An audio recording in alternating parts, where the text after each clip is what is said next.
कौन आपण माने जानिछंती कि जेबे लाइट माने कि सूर्य किरण सूर्य ठारू आम ग्रह पृथ्वी पर्यंत आसे ताहले सूर्य आ पृथ्वी मध्य अंधार काहेकि अछि कि एटा जे मनीष शरीर एमिति केउ अंग रही जहाँकि अंधार है मात्र बड़ हो जाए आश्चर्य हो गले ना ताहले एटा कहतु सुना अर्थात गोल्ड रे कलंक कहीं लगी न थाए जहाँकि आयरन परी गोटे मेटाल माने कि धातु कौन आपण माने ए प्रश्नर उत्तर जानिछंती जदि नुहे तो किछि कथा नाही कारण मु आसी जाइछि एसबु प्रश्नर उत्तर नेकी फैक्टिफाइड ए नुआ एपिसोड रे तो पुणी थे बांधि नियंतु निज निज सीट रो बेल्ट आरंभ करवा फैक्टिफाइड रो ओडिया रे आजिर ए यात्रा।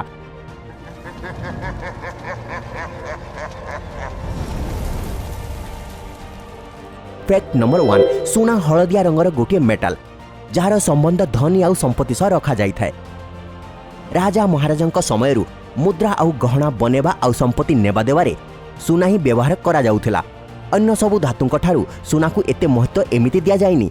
सुना गोटे एमिति धातु जेउथरे केबे कलंक लागि न थाए किंतु कोन आपण जानिछंती काहेकि वास्तव रे जेबे भी को मेटल ऑक्सीजन और मॉइस्चर रो कांटेक्ट रे आसी थाए तार ऊपर स्तर रे ऑक्साइड कार्बोनेट्स सल्फेट आउ सल्फाइड रो स्तर जमीबाकू लागे जहाकू कोरोजन कहि थाउ।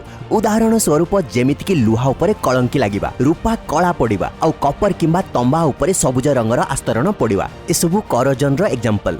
किंतु सुना अर्थात गोल्ड एमिति एक नोबेल मेटल जहाँकि केमिकाली डिएक्टिव सुनार एटमोस्फियर थिबा ऑक्सीजन किंबा मॉइस्चर सहित कौनसी रिएक्शन करि न थाए जहाद्वारा गोल्ड अर्थात सुनारे कलंकी लागि न थाए सेथिपई सुना को एक्सट्रैक्ट कला परे प्रोसेस करिवार भी आवश्यकता पड़ी न थाए। सुना प्राकृतिक रूप रे प्योर फॉर्म रे मिली थाए। फैक्ट नंबर 2 कौन आपण जानिछंती कि जदि आलोक सूर्य ठारू पृथ्वी पर्यंत आसे ताहले सूर्य आ पृथ्वी मध्य अंधार काहेकि अछि काहेकि ये लाइट केवल प्लैनेट रो एटमोस्फियर भितर ही देखा जाए जेउठी कि स्पेस रे अंधार रही थाए। यार कारण एया कि स्पेस रे कोनोसी एटमोस्फियर ही नाही अन्य पटे पृथ्वी रो चारि पाखरे एटमोस्फियर रही कोनोसी भी जिनिस को देखिबा पई तार लाइट रिफ्लेक्ट करिबा जरूरी किंतु स्पेस रे आसुथवा सनलाइट को रिफ्लेक्ट करिबा पई किछि मध्य नाही जेउथि पई ए जागा इल्यूमिनेटेड लागि न थाए।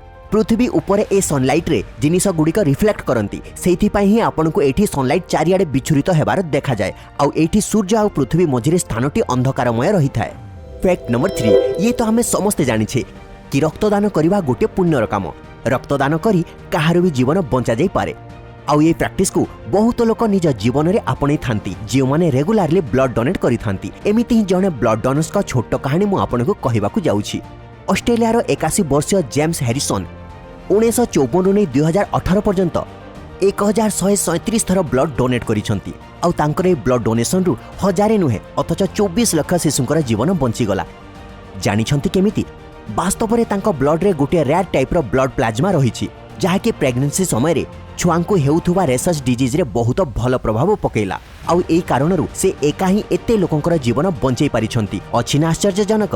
फैक्ट नंबर 4 आपण माने प्रायत ध्यान देइथिबे कि राति समय रे लाइट पडिला मात्रे पशु मानकर आखि आलोक द्वारा चमकु थाए आउ से गेम ऑफ थ्रोन रे व्हाइट वॉकर्स भଳି देखा जाय थांती किंतु कोन आपण केबे भाबिछंती कि एमिति काहेकि होई थाए। एमिति तांकर आखिर गठन कारणरु होई थाए कारण जीव मानकर आखिर डोळा किंबा आखिर परदा पछरे चमकुथिबा स्तरटे रही थाए जहाकू टेप्टम लुसिडम कहा जाए जहाँ तांको आखिरे फोटो रिसेप्टर द्वारा अवशोषित आलोकर मात्रा को बढ़े दिए बा रिफ्लेक्ट करि देई थाए। सरल भाषा रे कहिले ए गुडिक सेही भଳି जेमिति गोटे पेंटेड ग्लास उपरे सूर्य किरण पडिला मात्रे ग्लास चमकी उठे। एई टेप्टम लुसिडम रो मुख्य कार्य हैला आखिरे फोटो रिसेप्टर पाई जरूरी लाइट बढ़ेवार थाए जेउ कारणरू जीव माने मनीष अपेक्षा अंधार रे बेसी भल देखि पारंते। एई फोटो रिसेप्टर रेटिना रे थिवा सोशल न्यूरॉन्स जहाँकि लाइट रो फोटोन को ऑब्जर्व करि पारि थाए। फैक्ट नंबर 5 जेबे केही एसी किनबाकू जानती तो दुकानी तांको पचारि थाए कि आपण केते टन रो एसी दरकार। गोटे टन 2 टन एसी तो आपण सुनि ही थिबे किंतु जदि आपण माने एसी रे टन रो माने एसी रो ओजन भाबुचंती तो सेटा भूल कारण एसी रे टन रो माने एसी रो ओजन नुहे एटा तो एसी रो कूलिंग कैपेसिटी को कहा जाए।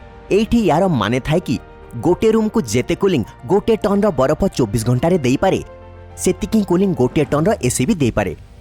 ठीक सेही भଳି भाबरे 2 आउ 3 टन रो एसी गोटे रूम को सेतिकी कूलिंग देई पारिबो जेतिकी 2 आउ 3 टन रो बरफ देबो। सिखिले ना नुआ किछि।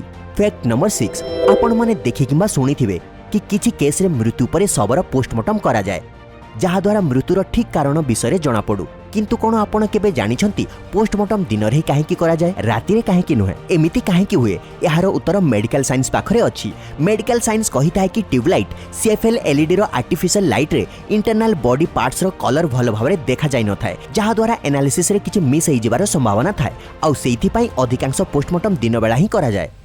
फैक्ट नंबर 7 आपण निज आख पाखरे किंबा रास्ता कड़े प्रायतः देखिथिबे कि गछर तळ भागटे व्हाइट रंग करा जाय थाए किंतु कोन आपण केबे भाबिछंती कि एमिति काहेकि करा जाय मु आपनको कहि देउछि।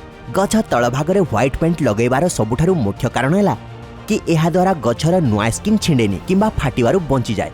ए पेंट करवा द्वारा गछरे पोको लागेनी जहा द्वारा गछर क्षति होई पारि न थाए। जदि कोनोसी कीट गछकु संक्रमित करे सेतेबेले मध्य ए पेंट द्वारा संक्रमण को सहजरे देखि हुए। यह व्यतीत पेंट एई कांडरे आसिथिबा फटा जागा को भी भरी दिए जहा द्वारा यांकर लाइफ बढ़ी जाए। रास्ता कड़े गछ मानकु एथिपाई मध्य धळा रंग करि दिया जाए जहा द्वारा रात्रि समय एमाने लाइट रिफ्लेक्ट करंतु सहजरे देखा जानतु आउ ता सहित कि कोनोसी गछर धळा रंग दिया जाइथिबा माने कि से गछटी वन विभागर तदारखरे अछि।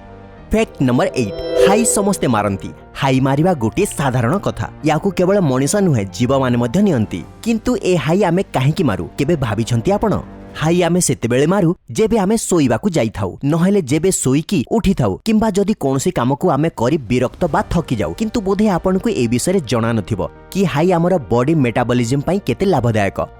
फादर ऑफ मेडिसिन हिपोक्रेट्स कहिथिले कि हाई हमर रेस्पिरेटरी सिस्टम रो अंश आउ जेबे आमे हाई मारि थाउ तो फुसफुस रे थिबा दूषित पवन आम शरीर रु बाहरी थाए। आउ किछि वैज्ञानिकक अनुजाई हाई नेबा द्वारा ब्लड फ्लो स्पीड हुए हाई रेट कंट्रोल रे रहे आउ रक्त रे ऑक्सीजन भी बढ़ी थाए जहा द्वारा शरीर रो फंक्शन भल भाबरे काम करि थाए। फैक्ट नंबर 9 गरम दिन रे वर्षार अपेक्षा तो समस्ते करि थांती। जदि आपनको भी वर्षा दिन भल लागि थाए तो आपण लक्ष्य करिथिबे कि जेबे वर्षार टोपा सुखिला माटी उपरे पड़े तो सबु आडे गोटे भिन्न प्रकार मीठा बास्ना खेले जाए जहा मन खुशी कर दिए। किंतु केबे कोन आपण भाबिछंती कि ए बास्ना काहेकि आसे? साइंस अनुसार वर्षा परे माटीरू आसुथवा ए बास्नार तीनोटी मेजर कारण अछि। प्रथम कारणटी हैला माटीरे ओजोन रो मिसिबा। वर्षा परे एटमॉस्फेयर रे थिबा ओजोन गैस रो किछि क्वांटिटी वर्षा सहित पानी रे मिसि जाए। ओजोन गैस रु भी क्लोरीन गैस भली गोटे स्ट्रॉन्ग स्मेल आसी थाए। अन्य कारणटी हैला एथिरे थिबा बैक्टेरिया। वैज्ञानिकक अनुसार माटी रे गोटे अलग प्रकार बैक्टेरिया रही थाए जहा द्वारा ए बास्ना आसी थाए। जेबे वर्षा होई थाए तो माटी रे थिबा नोकाडिया बैक्टेरिया माटी ओदा हैला परे गेसोमाइन नामक केमिकल बने थाए जहा द्वारा भी माटी रु बास्ना आसी थाए। आ तृतीय कारणटी हैला गछलता मानकर निरंतर ऑयल सिक्रेट करिवा। जेबे वर्षा होई थाए सेतिकी बेले पानीर टोपा सहित एई तेल शीघ्र पूरा परिवेश रे विस्तारित होई जाए। वर्षा माटी आउ एई तेल किछि एमिति रिएक्शन करिथांती जेउथिरु ए जणासुना बास्ना आसी थाए। फैक्ट नंबर 10 जदि मु आपनकु कहिबि कि आपनक शरीर रे एमिति गोटे अंग अछि जहाकि अंधार हैला मात्रे बड़ हो जाए आपण कहिबे भाई ए कोन थट्टा करूछु? ना ना मु किछि जोक करूनी किंतु एटा सत। आम शरीर सेई अंग जहाकि अंधार हैला मात्रे बड़ हो जाए सेटा हैला हमर आखिर डोळा जहाकि डे लाइट रे छोटो थाए किंतु राति हैला परे जेबे लाइट कम हो जाए सेतेबेले से निजर फोटो सेंसिटिव प्रॉपर्टीज पाई निज साइज बड़ करि निए। ये आम आखिरे केते लाइट एंटर करिवो से अनुसार बड़ किंबा छोटो होई थाए। सोइला बेले जेहेतु आमको लाइट एंटर करिवा दरकार न थाए सेतिपई ये निज साइज को बड़ करि निए। फैक्ट नंबर 11 कौन आपण केबे भाबिछंती कि जदि गोटे रेफ्रिजरेटर बा गोटे फ्रिज को गोटे बंद कोठरी रे तार कबाट खोली रखि दिया जाए तो कौन से रूम टी मध्य फ्रिज रो गैस द्वारा ठंडा हे जिवो? आमे तो एई एक्सपेरिमेंट करिनु किंतु साइंस अनुसार यार उत्तर हैला नुहे कारण लॉ ऑफ थर्मोडायनामिक्स अनुसार हीट सबु बेले बेसी तापमात्रा ठारू कम तापमात्रा थिबा बॉडी को ट्रांसफर करे। जदि आपण फ्रिज रे किछि जिनिस रखंती सेतेबेले ता तापमात्रा बेसी थाए। फ्रिज रो कूलेंट सेई जिनिसर एई तापमात्रा को फ्रिज रो बाहर करि दिए कारण फ्रिज रो कंप्रेसर निजे गरम थाए आ निज हीट को फ्रिज पछपटे बाहर करि थाए। गोटे रूम रे एई तापमात्रा सेई रूम रे ट्रैप हे रहि जिवो। फ्रिज रे टेम्परेचर मापिबा पई सेंसर भी थाए। जेबे भीतरर तापमात्रा बढ़ी जाए सेतेबेले एई सेंसर कंप्रेसर को आउ शीघ्र काम करिया पई सिग्नल दिए।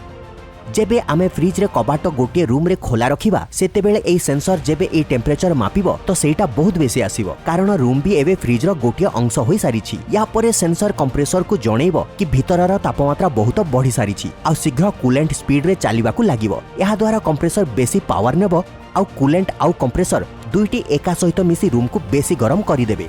एबे जेतिकी भी हीट रूम रे प्रोड्यूस हेउची सेटा बाहर को आसी परिबोनी। यार अर्थ एया हैला कि फ्रिज जो तापमात्रा कमाउछि ताको पुणी रूम रे तापमात्रा बढ़ेवार भी काम करुछि आउ सेति पई धीरे धीरे रूम रो तापमात्रा कमेवा जगार बढ़ी बढ़ी चलिबो आउ ये एक्सपेरिमेंट रो रिजल्ट सेमिति आसीबनी जेमिति आपण एक्सपेक्ट करिथिले। तो एई फैक्ट सहित आज रो यात्रा एठी सरिला किंतु आमे एमिति ही अमेजिंग आउ इनक्रेडिबल फैक्ट सहित आपनकु पुणी फैक्टिफाई करबा शीघ्र फेरिबु। सेई पर्यंत stay healthy stay happy and thanks for watching.